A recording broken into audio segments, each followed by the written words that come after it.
The war in Ukraine upset all the balances in the world. The Ukrainian people are paying the price of the war. However, one of the biggest losses in Putin's war is inflicted on Russia. While the Russian army lost great prestige, the Russian economy was in shambles. However, Vladimir Putin has started to increase his activities all over the world in recent days, ignoring his lost reputation. It is known that the Russian Navy in the Black Sea has been in a very serious crisis in recent days. The Russian Navy has recently had to move away from the Ukrainian coast, and they are also withdrawing from the Crimea. The published reports focus on the inadequacy of the Russian Navy, and Vladimir Putin is trying to unlock the Black Sea in order to find a solution to this issue. The key is the Mediterranean. There are also serious movements in the Mediterranean, which is seen as the passage of the Black Sea.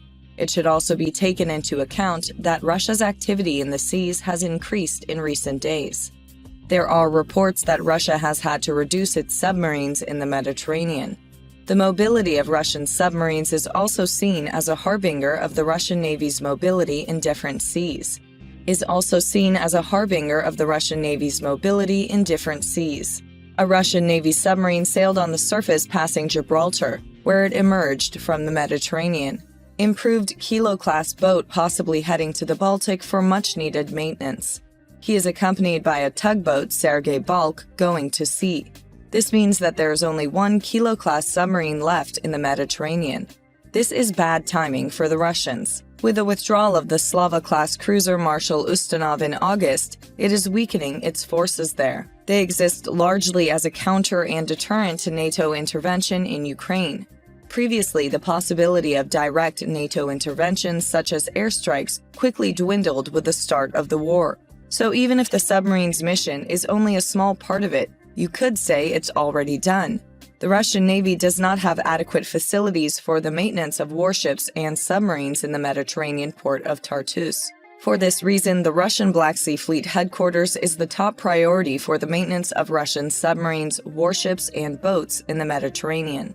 However, after Russia's war against Ukraine, the road to the Black Sea was completely closed for Russian warships and submarines with Turkey's move. At the beginning of March, Turkey closed the Bosphorus and Dardanelles Straits to all foreign warships, depriving the Russian Navy of the Black Sea and imprisoning those in the Black Sea. Last week, the Russian Navy desperately asked Turkey to open the straits for 2 warships from the Mediterranean fleet for maintenance, but the Russian Navy's request was flatly denied by the Turkish authorities.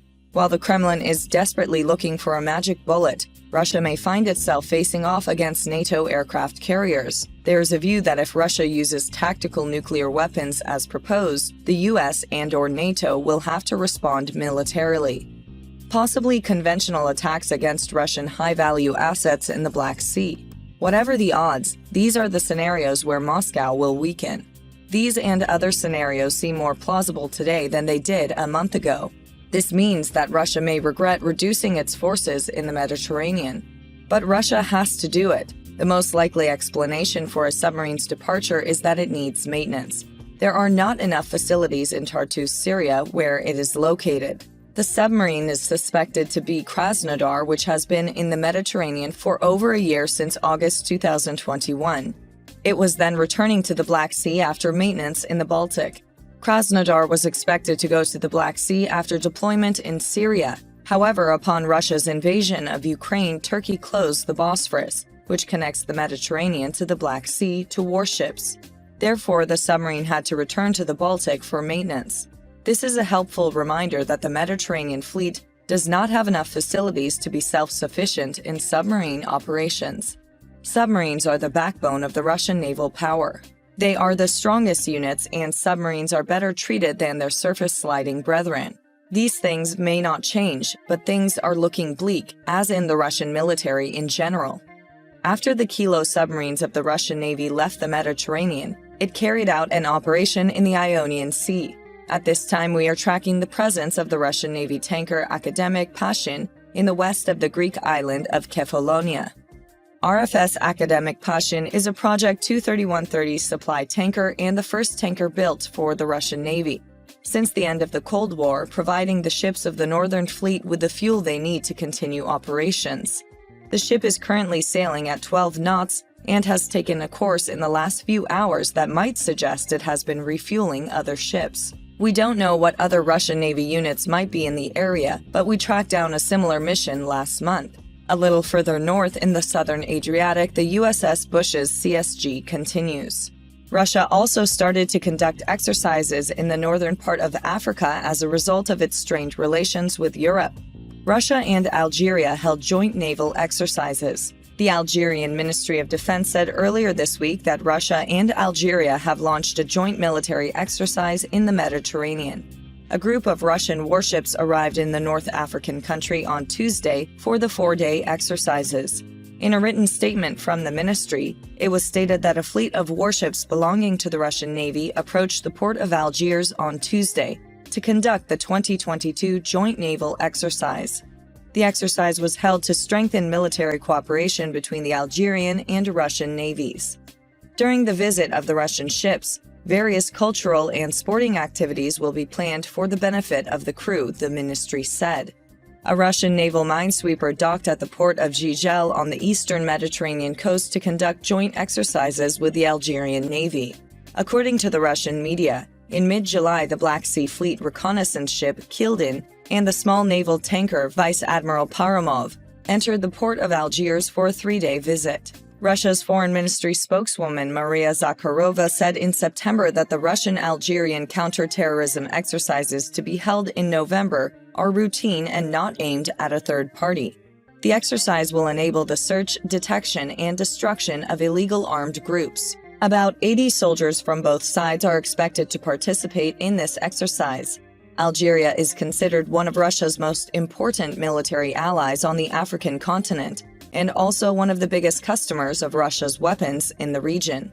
In the last few years, Algeria signed a major arms deal with Russia for the supply of various weapons and equipment, primarily air and land weapons. The chairman of the Defense and Security Committee of the Federation Council said, for example, that in 2018, the government of Russia and Algeria raised the possibility of forming a joint venture in Algeria for the production, service life extension, and destruction of guided and unguided munitions. The deal led to the purchase of 4 Project 22160 class patrol vessels with a total value of $180 million.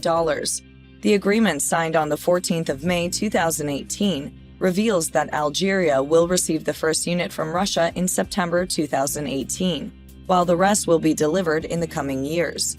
This rush of military exercises and cooperation with Russia comes at a time when a diplomatic storm is in the eye after Russia invaded and annexed various parts of Ukraine. The continued cooperation between the two states may lead to U.S. and European political pressure on Algeria against the background of large-scale sanctions imposed by Western countries against Russia. Algeria is reportedly one of Russia's 3 largest trading partners on the African continent, along with Morocco and Egypt. Algeria did not participate in the restrictive measures against Moscow and took a neutral stance. A different interpretation of the movements of the Russian Navy came from Germany. The commander of the German Navy, Vice Admiral Jan Christian Kack, stated in an interview with the German media that after the end of the war in Ukraine, the war readiness of the Russian Navy will increase. In an interview with the Welt am Sonntag newspaper, the commander of the German Navy, Vice Admiral Jan Christian Kack, said that after the end of the conflict in Ukraine, the combat readiness of the Russian Navy will increase. When I look at the new Russian naval doctrine, this service of the armed forces is of higher priority than before, said Kack. He assumed that the Russian Navy would emerge from the conflict in Ukraine significantly stronger.